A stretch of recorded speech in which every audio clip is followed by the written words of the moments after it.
The arguments had become part of our daily rhythm, like the ticking of a clock no one could silence.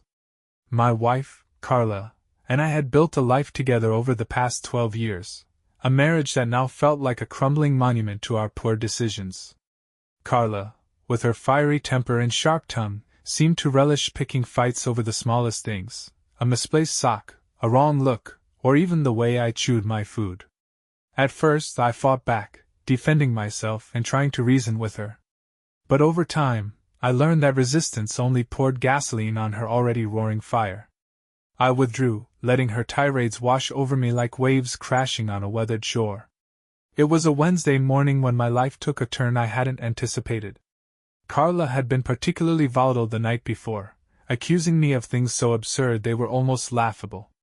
I slept on the couch, again, and woke up to find my phone buzzing with a text from her. "We're getting a divorce." No explanation. No apology. Just a cold declaration of intent. My hands trembled as I read the words.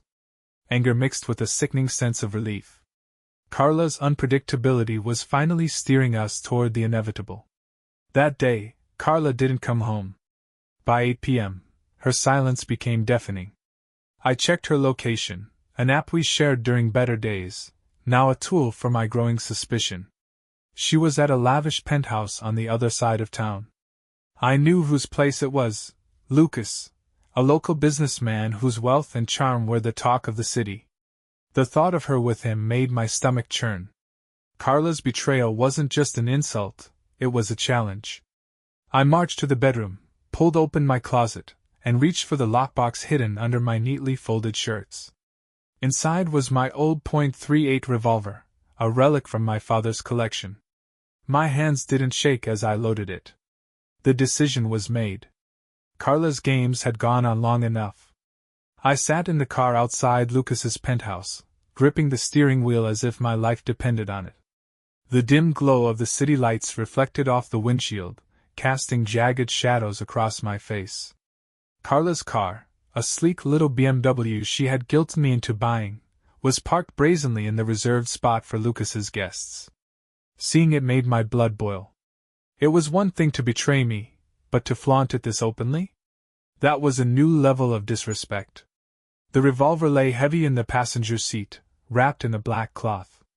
I hadn't fired it in years, but its presence was oddly comforting. Every now and then, I glanced at it, the weight of my intentions pressing harder against my chest. I had spent hours imagining what might be happening inside that penthouse.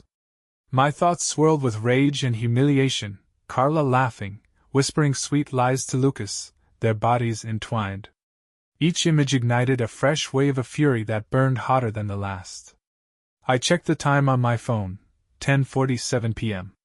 Her text, that cold, emotionless proclamation, had arrived at 7 a.m., and for every second since, I had been unraveling. My heart thumped heavily in my chest, the rhythm erratic and deafening. This wasn't just about Carla anymore. This was about the man who thought he could walk into my life and take what was mine.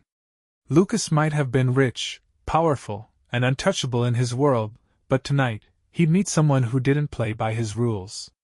A light flickered on in one of the top-floor windows, and I caught a glimpse of a shadow moving across the room. My stomach churned. I grabbed my phone, hesitating for a moment before opening the tracker app again. Carla's location pulsed like a mocking heartbeat on the screen, confirming she was still here. I switched to her text messages. Yes, I'd learned how to sync her phone to mine months ago, a move I'd made under the guise of practicality but born from mistrust. There it was, a thread with Lucas. "Can't wait to see you tonight," she'd written the night before, followed by a string of heart emojis. His reply was worse. "You're too good for him, baby. I'll take care of everything."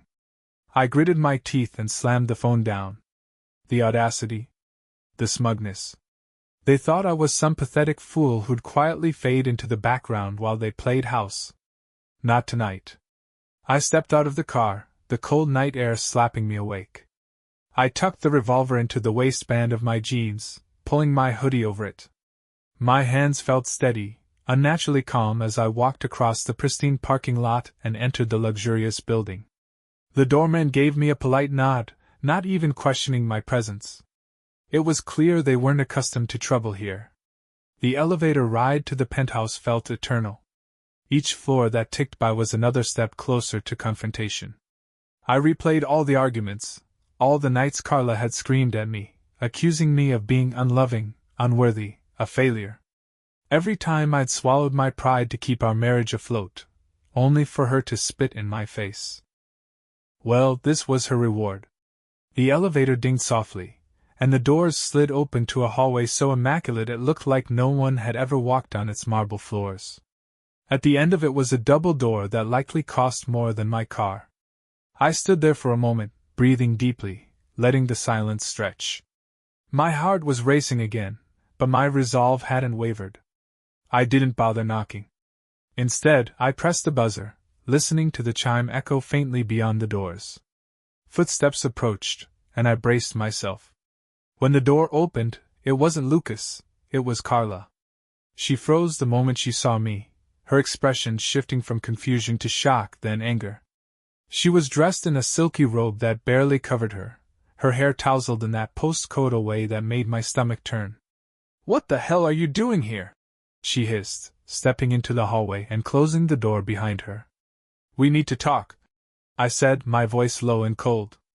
I was surprised at how steady it sounded. "I don't think so," she snapped, her eyes darting nervously to the closed door. "This is not the time or place." "Not the time or place?" I echoed, taking a step closer. "You told me we're getting a divorce over a text message, Carla. You didn't even have the decency to come home and face me. And now I find you here? With him?" She crossed her arms, her defiance faltering slightly under my glare. "I don't owe you an explanation. You knew this marriage was dead long before I did. Maybe if you'd paid attention, we wouldn't be here." A bitter laugh escaped me. "Don't you dare try to make this my fault. It is your fault," she spat. "You're boring. Predictable. You're a shadow of the man I married. Lucas." The sound of his name on her lips was like a trigger. I stepped closer, lowering my voice to a dangerous whisper. "Don't say his name. Not to me." She stepped back, suddenly wary. "What are you going to do, huh? Cause a scene? You're pathetic." "Maybe," I said, reaching for the revolver. "But tonight you'll remember who I am." Her eyes widened as she saw the gun, and she opened her mouth to scream, but I was faster, grabbing her arm and yanking her back inside the penthouse. The door slammed shut behind us. The penthouse was as ostentatious as I had imagined: marble floors, oversized chandeliers, and art pieces that screamed wealth to anyone willing to listen. Carla stumbled as I dragged her inside, her silk robe slipping off one shoulder. She twisted in my grip, but I tightened my hold, glaring down at her. "Where is he?" I growled. Her face was a mix of fear and defiance. "You're insane! You need to leave before you ruin what little dignity you have left." "Dignity?" I laughed bitterly, gesturing to the sprawling living room. "You're standing here, in some other man's home, dressed like that, and you want to talk about dignity?" Carla jerked her arm free, backing toward the couch. Her gaze darted toward the hallway leading to the bedroom, a move that didn't escape me. "Ah," I said, my voice icy. "So he's here, isn't he? Hiding like a coward? Just leave, James. Please." Her voice cracked, the veneer of control slipping. "This doesn't have to get worse." "Worse?" I took a step toward her, pulling the revolver from my waistband and holding it at my side. "Worse for who? You? Him? I've already lost everything, Carla. What else do I have left to lose?" Her eyes widened, and she held up her hands, her tone shifting to something softer, more calculated. "Listen to me. Put the gun down. You're upset, I get it. But this isn't the answer." The sound of footsteps from the hallway made me turn, and there he was, Lucas, the golden boy himself. He was tall, broad-shouldered, and dressed in nothing but a pair of expensive-looking pajama pants. His chiseled jaw clenched as his eyes flicked between Carla and me. "What the hell is going on here?" he demanded, his voice dripping with authority, as though he were the one in control. I raised the gun, aiming it squarely at his chest. He stopped in his tracks, raising his hands. For the first time, the cocky confidence in his expression faltered. "Ah, Lucas," I said, taking a step closer. "The man of the hour." "James, don't," Carla started, but I silenced her with a sharp look. "Shut up," I snapped. "You've said enough." Lucas took a careful step forward, his hands still raised. "Look, man, I don't know what you think is going on here." "Don't," I interrupted, my voice a low growl. "Don't insult me by pretending you don't know. I've seen the messages. I know everything." He hesitated, his lips pressing into a thin line. "Okay. Fine. But let's be adults about this. You don't want to do something you can't take back." "Take back?" I laughed, a hollow sound that echoed in the room. "Do you think I care about redemption? About being the bigger man? You stole my wife, Lucas. You ruined my life." Carla stepped between us, her arms outstretched as if she could shield him from me. "James, stop. This isn't who you are." "You don't know who I am anymore, Carla," I said, my voice trembling with rage. "You don't get to preach to me about morality when you're standing here with him." "I was miserable," she shouted, tears streaming down her face now. "You gave up on us long before I did. I needed someone, who made me feel alive again." "Alive?" I sneered, pointing the gun at Lucas again. "How alive do you feel now, knowing I could end it all right here?" Lucas stepped forward, lowering his hands slowly. "You want to blame someone? Blame me. Leave her out of this. She didn't ask for any of this." I stared at him, my grip tightening on the revolver. "Blame you? Oh, don't worry. I blame both of you." The silence stretched, thick and suffocating. Carla was sobbing now, pleading with me to put the gun down. Lucas was standing tall, his jaw clenched as if he were preparing for whatever came next. And me? I was teetering on the edge, my mind spinning with the weight of betrayal, humiliation, and a rage I could barely contain. I took a step back, the gun still aimed at Lucas. "You think this is just about you two? It's about everything. The lies. The years I wasted. The future you stole from me. Then don't waste your life on this," Lucas said, his voice calm, calculated. "You have a chance to walk away." "Walk away?" I echoed, shaking my head. "There's no walking away from this." My hand shook as I tightened my finger on the trigger, the weight of the decision pressing down on me like a tidal wave. This wasn't just about revenge anymore. It was about taking back the power they had stripped from me, piece by piece, until there was nothing left but this moment. The room was deathly still, every breath amplified in the suffocating silence. Carla had stepped further in front of Lucas, her trembling body acting as a shield between the two of us.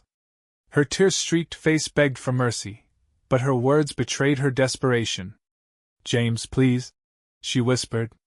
"We can figure this out. You're not a killer." I tilted my head, the weight of her words slicing through me. "Not a killer? Carla, you don't even know who I am anymore. You stopped caring the moment you decided to share our life with him." Lucas, still shirtless and barefoot, took a cautious step forward. His hands were raised in a placating gesture, his eyes locked on mine. "James, listen to me. This isn't going to solve anything. You want to hurt me? Fine. Do it. But don't let her suffer for this." "Oh, you'd like that, wouldn't you?" I hissed, the gun now unwavering in my hand. "Play the hero, sacrifice yourself for the woman you stole. Is that how this ends? With you dying a martyr?" "James!" Carla screamed, her voice cracking as she moved closer to me. "Stop it! Stop it now! Please!" I didn't move, the cold metal of the revolver grounding me in the moment. I looked at her, really looked at her, for what felt like the first time in years. This woman I had loved, cherished, and fought for, she was a stranger now. The way she stood between us wasn't about loyalty or protection, it was about control. She thought she could manipulate her way out of this, just like she'd done for years. You've been lying to me for how long, Carla? I asked, my voice dangerously calm. Months? Years? Did you laugh behind my back while I worked overtime to pay for that damn BMW?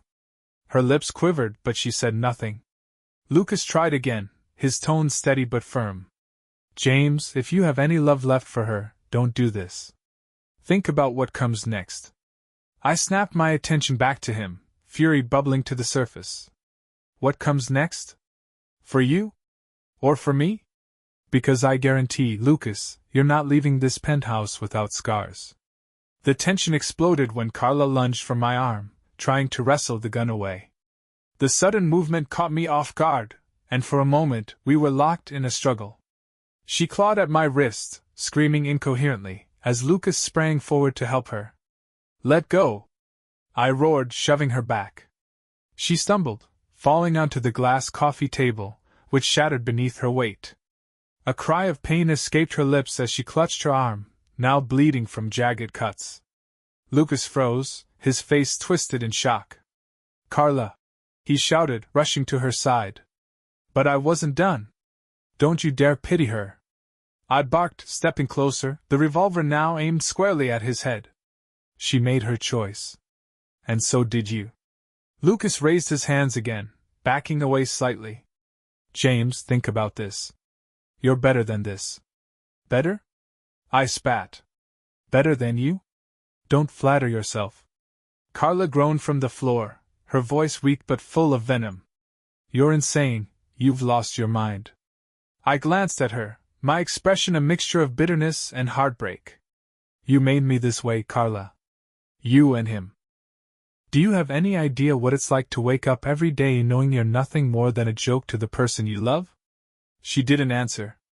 She just stared at me, her green eyes filled with a mix of fear and defiance. James, Lucas said, his tone now firmer. Put the gun down. Walk away. You can still. Don't. I roared, cutting him off. Don't tell me what I can and can't do. The anger boiled over, and before I could stop myself, I swung the revolver in an arc, smashing it into the side of his face. He stumbled back with a grunt, crashing into the wall. Carla screamed again, dragging herself to her knees as Lucas crumpled to the floor, clutching his cheek. You think this is a game? I barked, standing over him. You ruined my life, and now you want me to play nice? Lucas groaned, spitting blood onto the pristine white carpet. You need help, he managed to say, his words slurred from the impact. I crouched down, my face inches from his. Help? You're the one who's going to need help when I'm done with you. From the corner of my eye, I saw Carla crawl toward her phone, which had fallen to the floor during the struggle. Fury surged through me as I lunged toward her, kicking the phone out of her reach. She screamed, her voice shrill and desperate. Help me! Someone, please! I grabbed her by the collar of her robe, lifting her slightly off the ground. You think anyone's coming to save you? You've spent years tearing me apart piece by piece, and now you're surprised that I'm finally breaking? She clawed at my hands, sobbing uncontrollably. James, please. My grip loosened slightly as the words sank in, her tears stirring something deep within me, a memory of who we once were. But the rage was too strong, too consuming to let go entirely. I shoved her back down, turning my attention to Lucas, who was struggling to sit up. This ends tonight, I muttered, raising the revolver again. The weight of the revolver was nothing compared to the crushing intensity of the moment. Lucas was slumped against the wall, blood trickling from the corner of his mouth. Carla was still sprawled on the floor, clutching her bleeding arm, her sobs echoing through the cavernous penthouse. The pristine luxury of the space was now marred by shattered glass, streaks of blood, and the suffocating tension of betrayal and rage. I stood over Lucas, the barrel of the gun steady in my hand. My chest heaved with every breath, but my grip remained firm. He looked up at me, his gaze defiant despite his battered state. Do it, he said, his voice hoarse but unwavering. You want to feel like a man again, don't you? Pull the trigger. The sheer arrogance of his words set something off in me. My lip curled, and I pressed the gun against his forehead. His eyes flickered with something, fear, maybe, but he didn't back down. "Stop it, James!" Carla screamed, her voice shrill and desperate. She dragged herself to her feet, one arm hanging awkwardly at her side. "You're not this person. You don't have to do this." I didn't look at her. My focus was on Lucas, on the man who had taken everything from me and had the audacity to look smug about it. "You think you're better than me, don't you?" I said, my voice low and venomous. "You think your money, your charm, your fake little smile make you untouchable." Lucas smirked despite the gun against his skin. "Better than a coward waving a gun around?" "Yeah, I think so." Something in me snapped.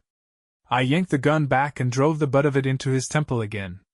He crumpled to the floor, groaning as blood dripped from a fresh gash. Carla screamed, running to his side, her hands trembling as she tried to assess the damage. "James, stop this," she begged, tears streaming down her face. "You're going to kill him." I laughed bitterly. "Kill him? That's what you're worried about. Not the fact that you've been sneaking around behind my back, tearing apart the life we built? Not the fact that you didn't even have the decency to tell me the truth to my face?" "I told you I was done," she shouted, her voice breaking. "You just didn't want to hear it. You never listened to me, James. You never cared about what I needed." "Needed?" I barked, my laughter hollow. "What you needed was another man's bed? His money? His lies? You had everything, Carla. A home. A husband who loved you. And you threw it all away for this?" She shook her head, cradling Lucas's bleeding face in her lap. "You don't get it. You never got it. I was suffocating in that life. I needed to feel alive, and you. Don't you dare put this on me," I roared, cutting her off. "Don't you dare blame me for your selfish, disgusting choices." Lucas groaned, trying to sit up. "She's better off without you," he muttered, his words slurred but still sharp enough to cut. I turned the gun back to him, rage bubbling over once more. "Say that again. I dare you." "James, please," Carla cried, her voice raw. "This isn't who you are. Put the gun down, and we can talk. We can figure this out." "There's nothing to figure out," I snapped, my gaze flicking between her and Lucas. "You've made your choices, Carla. Now I'm making mine." I stepped back, the gun still trained on Lucas as I considered my options. My heart was pounding so hard it felt like it might burst from my chest. Part of me wanted to end it here, to make them both pay for what they'd done. But another part, a quieter, more rational part, knew there was no coming back from that. Carla seemed to sense the shift in my demeanor. She crawled closer, her good arm outstretched as if to calm me. "Please, James. You can still walk away from this. We don't have to ruin everything." I looked at her, at the woman I had spent the past 12 years loving, fighting for, and trying to understand. Her tear-streaked face was a mix of fear and desperation, and for a brief moment, I saw the Carla I had fallen in love with. The one who used to laugh with me on lazy Sunday mornings, who held my hand when life felt unbearable, who promised to stand by me no matter what. But that Carla was gone. Replaced by this stranger who had betrayed me in the worst possible way. "I didn't ruin everything," I said quietly, lowering the gun slightly. "You did." Then, without another word, I turned and walked out of the penthouse. Carla's sobs echoed behind me, but I didn't look back. I didn't need to. The elevator ride down felt like a lifetime. When I stepped into the cold night air, I realized my hands were trembling. I climbed into my car, the revolver still clutched tightly in one hand, and stared at the steering wheel. This wasn't over. Not by a long shot. But for tonight I had done enough. The drive home was a blur of streetlights and anger, each passing block dragging me deeper into the storm of my thoughts. The weight of the revolver on the passenger seat felt heavier than ever, a constant reminder of the line I'd nearly crossed. My grip on the steering wheel was so tight my knuckles turned white, but it was the only thing grounding me. When I finally pulled into the driveway, the house loomed in the darkness like a tomb. It was ironic, this place, this shrine to the life Carla and I had built together, now felt emptier than ever. I killed the engine and sat there for a moment, the silence almost deafening. My mind raced with the events of the night, every moment replaying like a cruel loop I couldn't escape. I picked up the revolver, running my fingers over the cold metal. It was still loaded, still ready to make good on the anger simmering in my chest. But something about the way Carla had looked at me, her fear, her desperation, stopped me short. She was right about one thing: I wasn't a killer. Not yet. I climbed out of the car and slipped inside the house, locking the door behind me. The quiet was oppressive, the air thick with the weight of everything that had happened. I set the gun down on the kitchen counter and stared at it, my reflection distorted in the polished steel. For the first time since Carla's text had come through that morning, I felt something besides anger. It was deeper, more suffocating: betrayal, loss, despair. I sank into a chair at the dining table and buried my face in my hands. The life I thought I had was over, shattered like the glass coffee table in Lucas's penthouse. But as I sat there, a new emotion began to take root. Determination. This wasn't going to end with me sitting in this empty house, drowning in misery. Carla might have taken everything from me, but I still had something left: control. And I was going to use it. I reached for my phone, scrolling through my contacts until I found the name I was looking for. It was a long shot, but I didn't care. I hit the call button and waited as the line rang. Hello? The voice on the other end was groggy, confused. It's James, I said, my voice steady despite the chaos inside me. There was a pause. James? It's late. What's going on? I need your help, Jake, I said. Jake Sloan was a private investigator I'd used once before to dig up dirt on a shady contractor. He was good. No, he was the best. And right now, I needed the best. Jake sighed. This about Carla? Yeah, I admitted. But it's not just her. There's someone else involved. Another pause, this one heavier. James, are you sure you want to go down this road? These things don't end well. They already didn't end well. I snapped. I just want the truth. Every lie, every detail. I need to know everything. Jake sighed again, the sound weary but resigned. All right. I'll take the case. But this isn't going to be pretty. You ready for that? I clenched my jaw, my resolve hardening. I'm ready. We discussed the basics: Carla's habits, Lucas's connections, and the kind of evidence I wanted. Jake promised to start digging immediately, his voice carrying the no-nonsense professionalism I'd come to rely on. By the time I hung up, the gears were already in motion. I sat back in my chair, the first glimmer of control returning.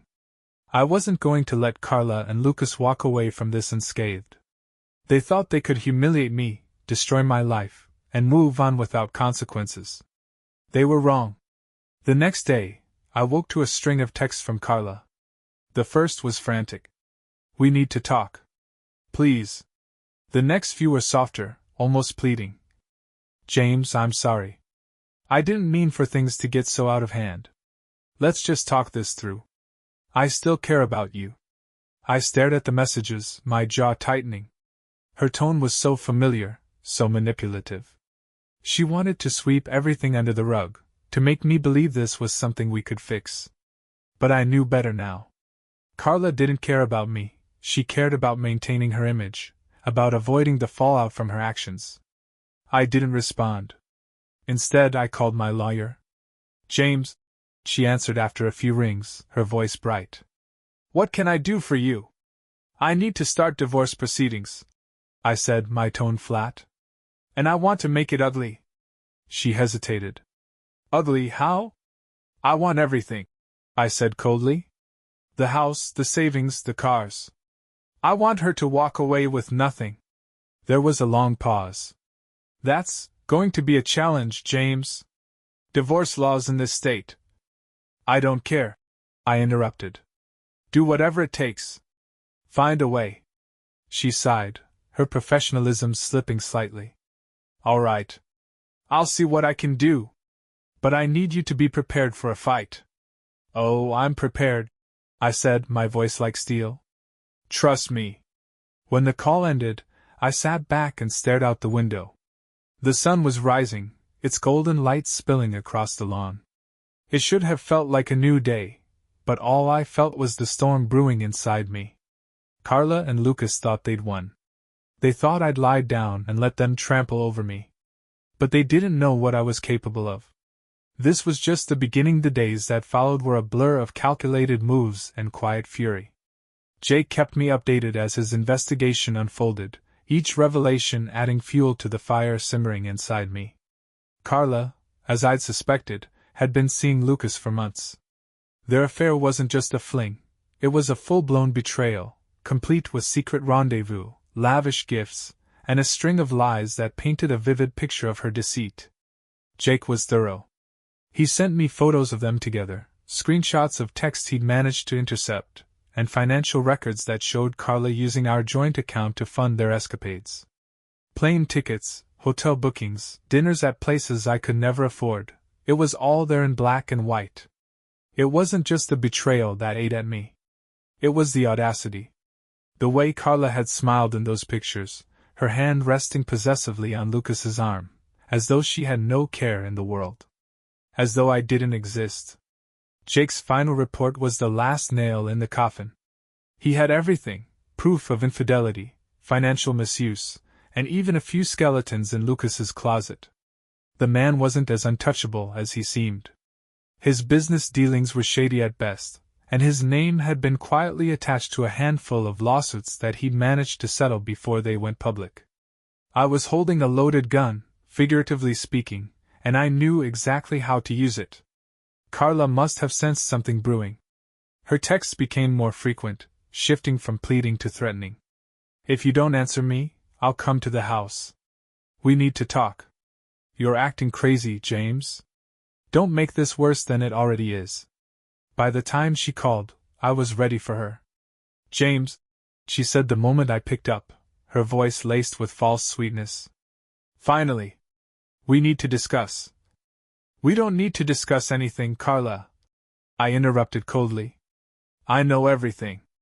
There was a pause, and I could practically hear her brain scrambling to process what I just said. "What are you talking about?" "You and Lucas," I said flatly. "The dinners, the hotels, the lies. I have it all." Her breath hitched. "You had me followed? Are you serious? You made me do this," I snapped. "You think you can destroy our marriage and walk away unscathed? Think again." She tried to recover, her tone hardening. "You can't prove anything. And even if you could, this is on you, James. You pushed me away." I laughed, a bitter, hollow sound. "Keep telling yourself that, Carla. But we both know the truth. And so will everyone else soon." I hung up before she could reply, letting her stew in her own panic. It wasn't just about humiliating her, it was about taking back the power she had stolen from me. The next step was Lucas. I wanted to see the smug bastard squirm. Jake had given me his business address, an office tower downtown that screamed wealth and status. I arrived unannounced, stepping into the marble-floored lobby and demanding to see him. "Do you have an appointment?" the receptionist asked, her smile polite but wary. "No," I said. "But tell him James is here. He'll know why."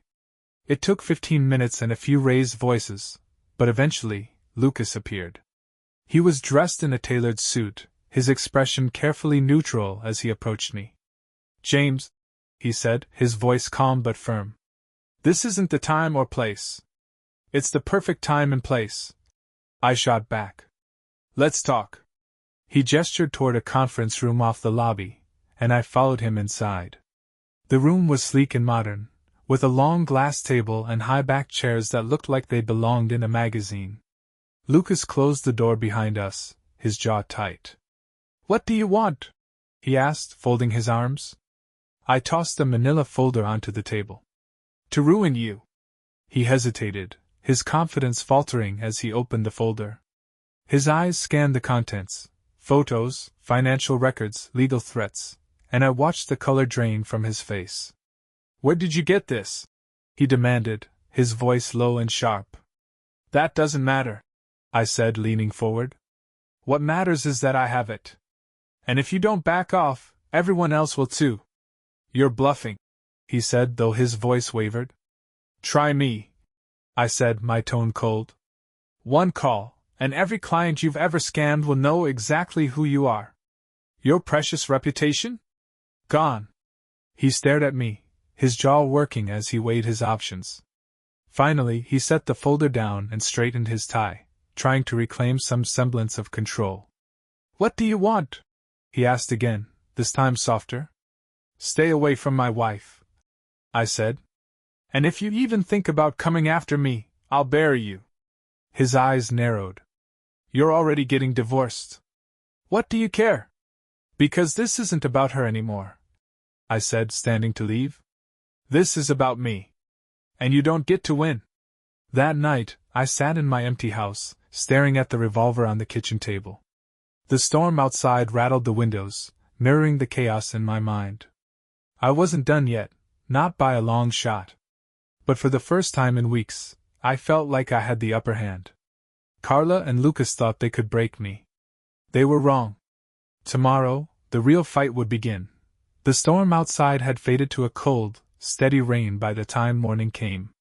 The house was still dark when I got up, though it wasn't the lack of light that made it feel oppressive, it was the silence. It hung heavy, broken only by the soft hum of the fridge and the occasional creak of the floorboards beneath my feet. Carla's presence had been poisonous, but without her, the emptiness was deafening. I sipped a black coffee at the kitchen table, staring at the revolver. It gleamed under the dim light, a relic of my anger and despair. For a fleeting moment, I thought about what would have happened if I'd pulled the trigger in Lucas's penthouse. A part of me wished I had, just to see the look of terror on his smug face as he realized how wrong he'd been to cross me. But I hadn't done it. Not yet, anyway. Jake called just as I was finishing my second cup of coffee. His voice was calm, professional, but there was a sharpness to it that I'd learned to recognize as bad news. James, he began, I've got some updates for you. You might want to sit down. I'm already sitting, I said, trying to ignore the knot forming in my stomach. What is it? It's Carla. She's lawyered up. And Lucas, well, he's not backing off as much as you might think. My jaw tightened. What do you mean? Carla's been spinning her version of the story to her attorney, painting you as unstable, controlling, and, get this, violent.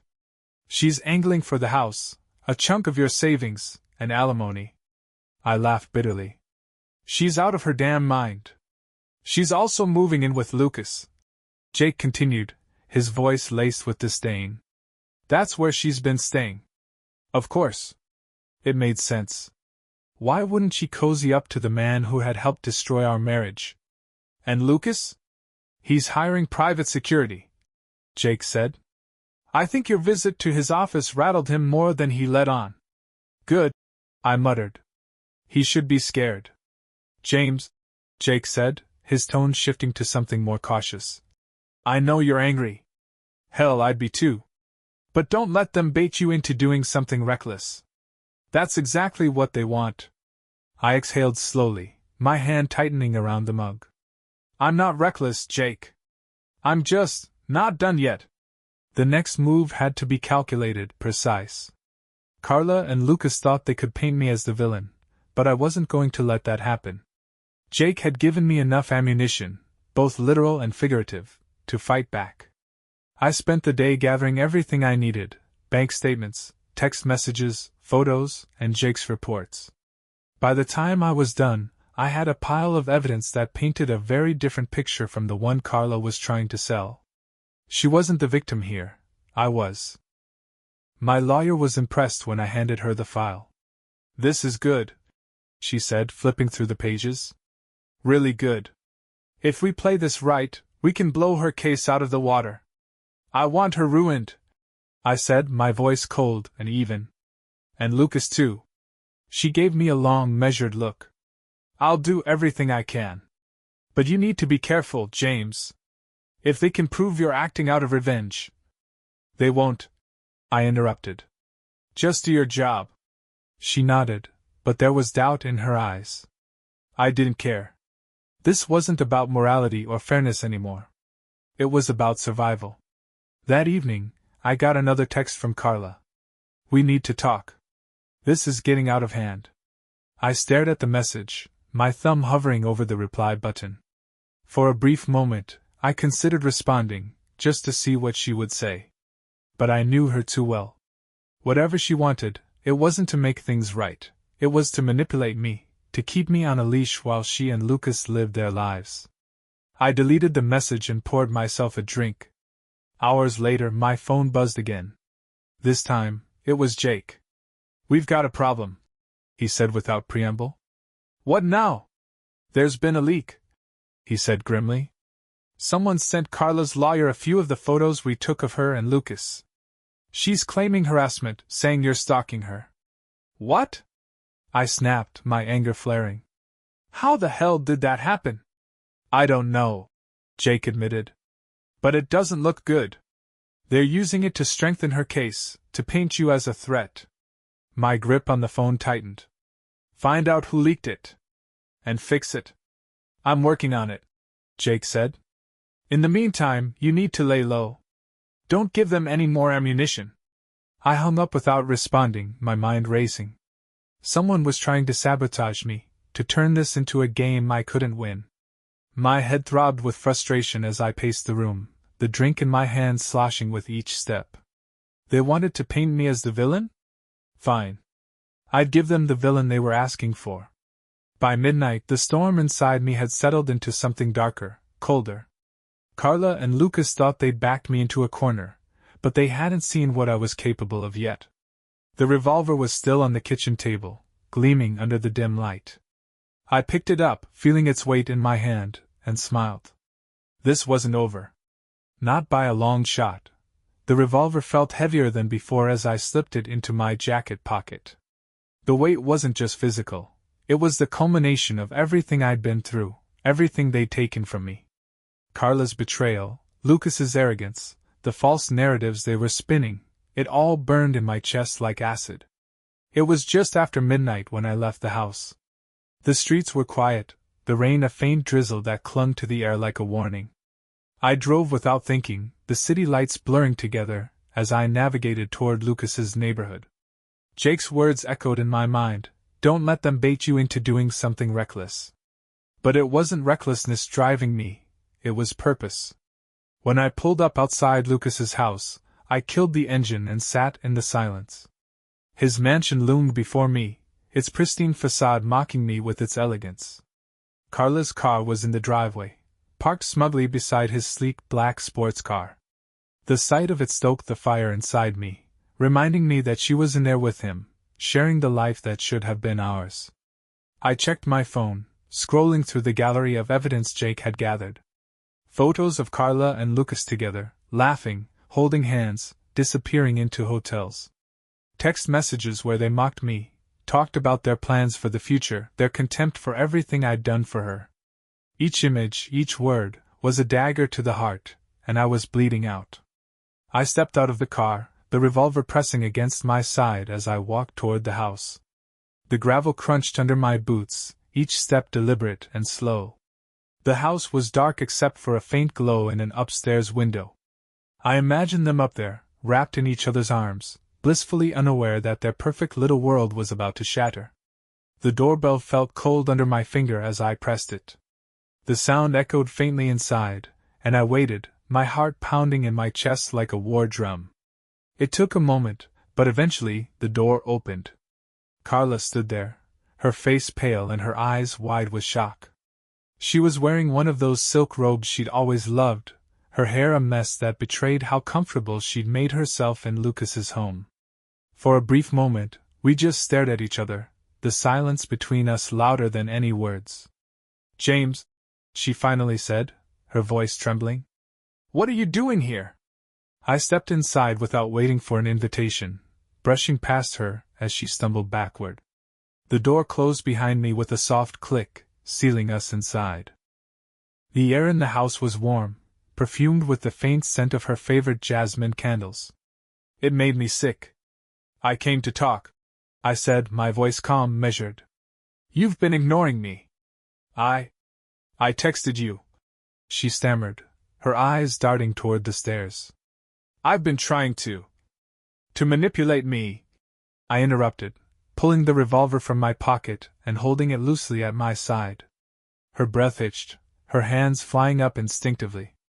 James, don't, she whispered, her voice breaking. You don't want to do this. Don't tell me what I want, I snapped, stepping closer. You've been telling me what I want for years, Carla. And now look where it's gotten us. Where's Lucas? I asked, my voice cutting through the tension like a blade. Her lips trembled as she shook her head. He's not here. Lying as usual, I said, the corner of my mouth twitching into a bitter smile. Why does that not surprise me? James, please, she pleaded, her voice cracking. Put the gun down. Let's talk about this. You don't get to beg for mercy now, I said, my tone icy. Not after everything you've done. Footsteps sounded on the stairs, and I turned to see Lucas descending, his face a mask of anger and fear. He was shirtless, wearing only a pair of sweatpants, but his posture was tense, his fists clenched at his sides. What the hell is going on here? He demanded, his voice steady despite the situation. You tell me, I said, raising the gun and pointing it at him. He froze mid-step, his confidence evaporating as he realized the gravity of the moment. James, he began, his tone shifting to something calmer. Let's be rational about this. Rational? I echoed, laughing bitterly. You're lecturing me about rationality after you destroyed my life? I didn't destroy anything, he said carefully, taking another step down. You and Carla were already broken. I just... Shut up, I barked, cutting him off. You don't get to justify this. Not to me. Carla moved behind me, her voice desperate. Please, James. This isn't you. Think about what you're doing. I spun around, the gun swinging toward her. She gasped, backing away with her hands raised. Don't you dare pretend to know me, I hissed. You stopped knowing me the second you chose him. Lucas tried to move, but I caught the motion out of the corner of my eye, spinning back toward him and firing a warning shot into the wall. The sound was deafening, the recoil jarring, but it stopped him in his tracks. Carla screamed, dropping to her knees as her sobs filled the room. You think I won't do it? I asked, my voice rising. You think I won't end this right now? Lucas held his hands up, his face pale. Okay, he said, his voice shaking. Let's just calm down. I am calm, I said, though my trembling hands betrayed me. Calmer than I've ever been. For a moment, none of us moved. The air was thick with fear and the acrid smell of gunpowder. The storm outside had picked up again, rain hammering against the windows as if the universe itself was trying to intervene. I stared at Lucas, my finger tightening on the trigger, and wondered if this was how it would all end. The room was silent except for the rain pelting the windows and the erratic sound of Carla's sobs. My heart hammered against my ribs, each beat resonating with the cold fury coursing through my veins. The revolver in my hand felt alive, its weight anchoring me to this pivotal moment. Lucas stood frozen at the base of the stairs, his hands raised, his mouth opening and closing as he searched for words that might save him. Carla knelt on the floor, tears streaming down her face, her hands trembling as she clutched the silk robe around her like a shield. They were both so small now, two cowards cornered by the consequences of their actions. This is what you wanted, isn't it? I said, my voice eerily calm. To see how far you could push me. To see if I'd finally break. James, please, Carla begged, her voice hoarse. It doesn't have to be like this. Just put the gun down, and we can talk. You don't get it, do you? I said, turning my glare on her. There's nothing left to talk about. You burned it all to the ground. Listen to her, James, Lucas said, his voice trembling but still measured. You're better than this. Don't let your emotions control you. I snapped the gun toward him, and he flinched, his confidence crumbling as quickly as it had been feigned. You think you're better than me, I said through gritted teeth. With your money, your charm, your perfect little life. But you're just a liar, Lucas. A thief who takes what he wants without caring about the cost. He didn't respond. His silence only fueled my rage. I stepped closer, the gun steady in my hand. Carla scrambled backward, her breath hitching as she tried to distance herself. Lucas's jaw tightened, but he didn't move, his body stiff with fear. You thought you could ruin me, I continued, my voice growing louder. You thought I'd just roll over and let you take everything from me. But this is where it stops.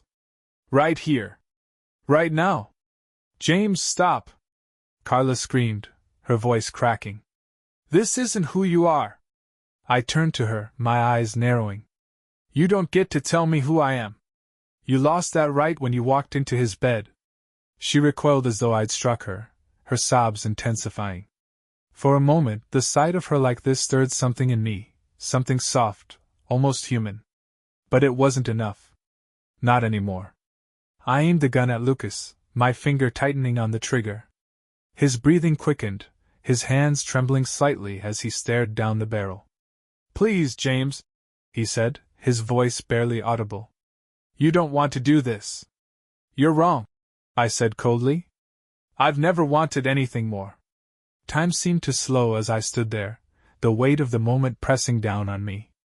Carla screamed something, her voice a distorted echo in the chaos of my mind, but I couldn't make out the words.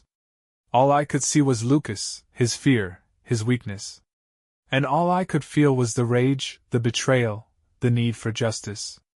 The gunshot tore through the air like a thunderclap, its echo ringing in my ears. Lucas staggered backward, a crimson stain spreading across his chest. He collapsed to the floor, his body crumpling like a discarded puppet. Carla screamed, scrambling to his side, her hands shaking as she pressed them against the wound. Blood seeped through her fingers, pooling on the pristine white carpet. Lucas! No! Oh my God, no!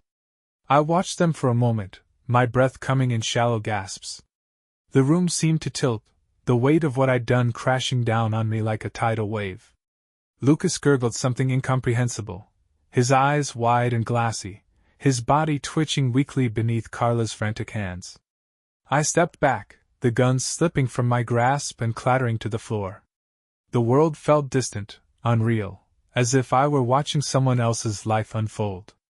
Carla's cries filled the room, her voice a mixture of anguish and rage as she looked up at me, her face streaked with tears and blood. You monster!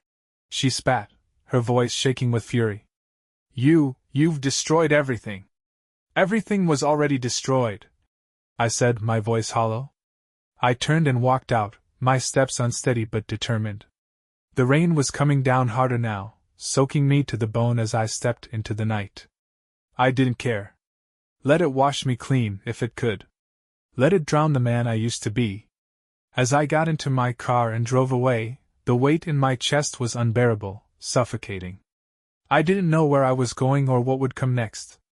All I knew was that nothing would ever be the same.